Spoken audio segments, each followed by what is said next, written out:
গোটেই মাটিখিনি আচলতে আমাৰ HM ৰোডৰ ৰোড ছাইড ৰিজাৰ্ভৰ মাটি আৰু দেখা গৈছিল যে বহু দিন ধৰি তেখেতলোকে ৰোড ছাইড ৰিজাৰ্ভৰ মাটি বেদখল কৰি আছিল।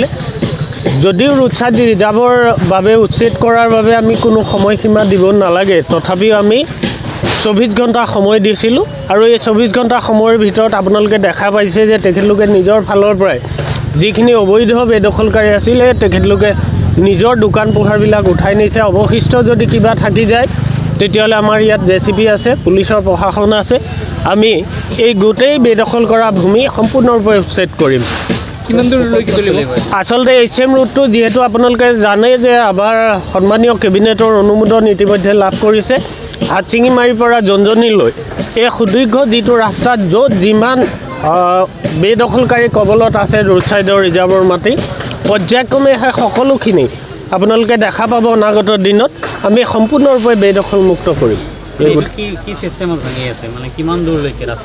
বৰ্তমান আজিৰ দিনটোত আমি 47খন দোকান আমাৰ যিটো HM ৰোড যোনটো ষ্টাৰ্টিং পইণ্ট, সেই ষ্টাৰ্টিং পইণ্টৰ পৰা আৰম্ভ কৰিছোঁ। যিহেতু এটা নিৰ্দিষ্ট সময় লাগে ভাঙিবলৈ, পুলিচৰ প্ৰশাসনৰ পৰা আমাৰ বিষয়ববীয়া সকলো থাকিব লাগে, গতিকে আজিৰ দিনটোত আমি ইয়াত আৰম্ভ কৰিছোঁ আৰু এই মাহটোতে আপোনালোকে আৰু 2-3টা দেখিবলৈ পাব এই ৰোড ছাইড ৰিজাৰ্ভৰ যোন মাটি বেদখল কৰি আছে।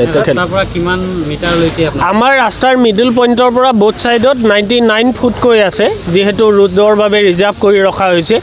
সেই মাটিখিনিত যদি কোনো বেদখলকাৰী আছে তেখেতলোকে নিজে আঁতৰি দিব, অন্যথা আমি যি আমাৰ বিভাগীয় ব্যৱস্থা আছে বিভাগীয় ব্যৱস্থা মতে সেই মাটি সম্পূৰ্ণৰূপে বেদখল মুক্ত কৰিম।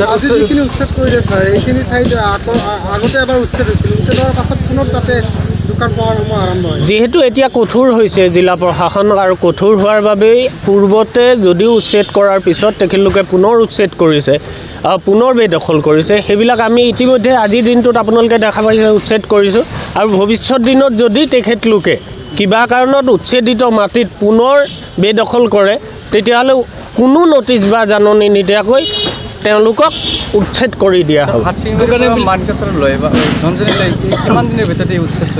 আমি যিহেতু গোটেই জানে প্ৰায় 36 কিলোমিটাৰ ৰাস্তা আৰু ৰাস্তাৰ কাষত বেদখলকাৰী আছে, গতিকে সেই বেদখলকাৰীসমূহ উপায়ুক্ত জিলা আয়ুক্ত মহোদয়ৰ নিৰ্দেশ অনুসৰি আমি পৰ্যায়ক্ৰমে সকলোখিনি সম্পূৰ্ণ কৰিম।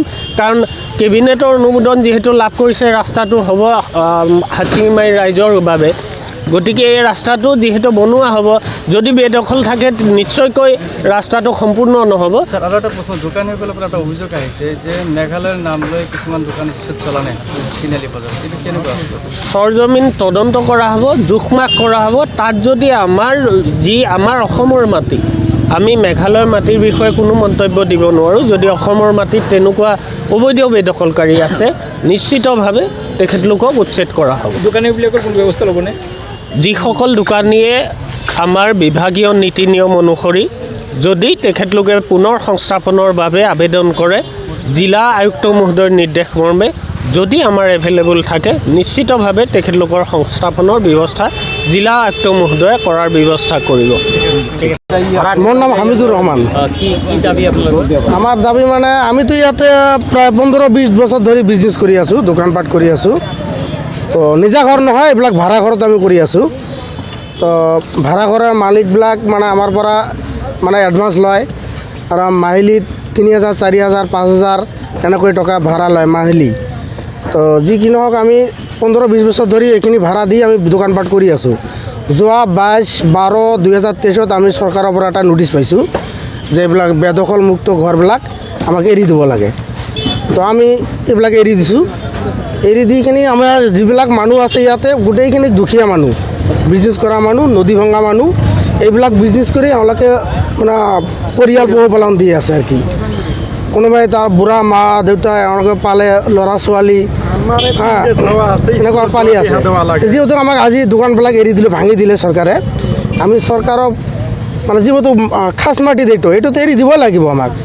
তা আমি এতিয়া মানে উপায়বিহীন হৈছোঁ, ব্যৱসা বাণিজ্য বন্ধ হৈ গ'ল, আমাৰ পৰিয়াল পোহপালনটো অসুবিধা হৈ গৈছে। আমি চৰকাৰক অনুৰোধ জনাওঁ যাতে আমালোকক যিবিলাক বিজনেছমেন আছোঁ, বিজনেছ কৰি আছোঁ, এইবিলাক আমাক কিবা এটা সংস্থাপন দিয়ে, এইখিনি চৰকাৰক আমি অনুৰোধ জনাইছোঁ আৰু কি।